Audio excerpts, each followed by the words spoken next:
Seller contribution can be the perfect solution sometimes for buyers and sellers. Yet, did you know that there are some disadvantages too, like for the buyer and the seller? Let's dive in. If we haven't met yet, my name's Alicia, and if you're interested in growing your real estate referral business, learning more about real estate, and have an amazing net life, make sure you hit the subscribe button because we do this every single week. By the end of this video, you'll know how a seller contribution can negatively impact you, and you'll have a good grasp so you can make a really easy decision whether it makes sense for you or not to include it in your contract. And there's one tip that you absolutely must know before agreeing to have seller contribution in your contract, because it could actually cost you extra money. First of all, what is a seller contribution? It's taking the seller's proceeds to pay for closing costs for the buyer. And that doesn't mean that it's just a straight up gift from the seller, because the buyer has financed that amount of money into their loan. Number one is the seller could be leaving money on the table. So let's use a $300,000 house for an example that you've given $10,000 of seller contribution toward the buyer's closing costs. That now makes that house worth $290,000. The money that the seller is actually getting is $290,000 at the end of the day, because $10,000 is being used toward the closing cost. Now, that would have to appraise for $300,000. So why wouldn't the seller want to find a buyer who will pay the net $300,000, because it would have to appraise for that amount to be able to give the seller contribution? It's a hard sell for a seller to want to give seller contribution, especially if the house is just listed and they know it's worth $300,000, giving that $10,000 back. Where it's a really great help is if your house has been on the market for a while and you want to have an incentive for the buyer to go ahead and make an offer, and you don't have multiple offers where you have people wanting to already pay the $300,000 net price. Number two is the appraisal could come in low, and then now what? In Maryland, you have an opportunity, if it does come in low, to have a clause where the buyer and seller can renegotiate. So the buyer could say, hey, I need you to lower the price $10,000. Let's say that same house only appraised for $290,000 instead of $300,000. Please lower the price to $290,000. And the seller could agree, or they could say, look, we're not going to lower it to $290,000. You buyer, come up with $10,000 to make this whole.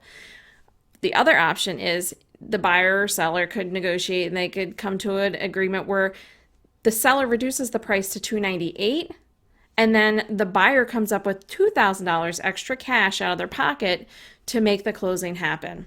So in any of those scenarios, either the seller's coming up with more money, the buyer's coming up with more money, or both need to come up with more money than they originally thought. Number three is specifically for a buyer. If you include seller contribution requests, that could knock you out of the running for a multiple offer situation, especially if you're against, or they have other offers where people are not asking for any seller contribution or a much lower amount. Of course, they're going to want to take the offer that nets them the most money, as long as the other terms are pretty similar. And this is where having a great agent really helps everyone out, because they'll go ahead and ask some really great questions of the other agent or the other party if it's a for sale by owner, so they get a good understanding if they're even going to entertain seller contribution. A lot of great questions can lead you to making a really great offer and going in knowing what to expect out of the other party. And if you want to know all about negotiating the seller contribution, you can check out the video that we did all about that. Number four is the amount that the buyer is getting for seller contribution. The buyer is actually financing into their loan.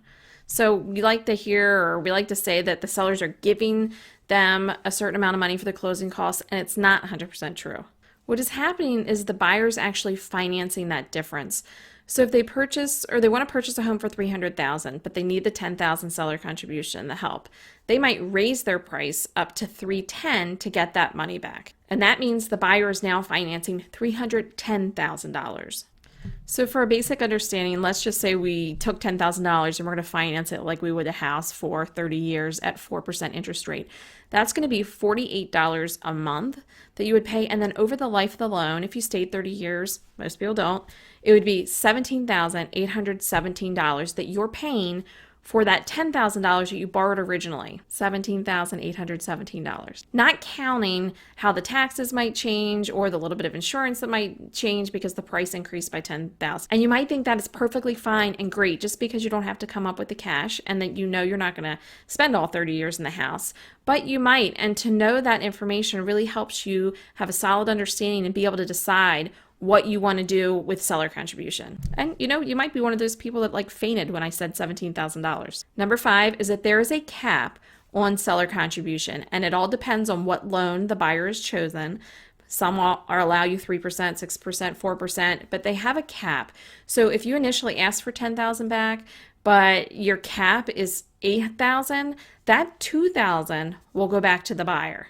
You want a great real estate agent and a great loan officer because they can predict that. They can go ahead and give you a really accurate estimate of what you're going to need at closing, so you don't ask for more than what you need, because that's pointless. They can also estimate your closing costs, which you can check out a video all about what closing costs sellers and buyers pay in that video. And if you want to know more about seller contribution, there's an entire video explaining exactly what it is. If this video has helped you, please give it a thumbs up and make sure you subscribe so we can see you next week and talk about real estate.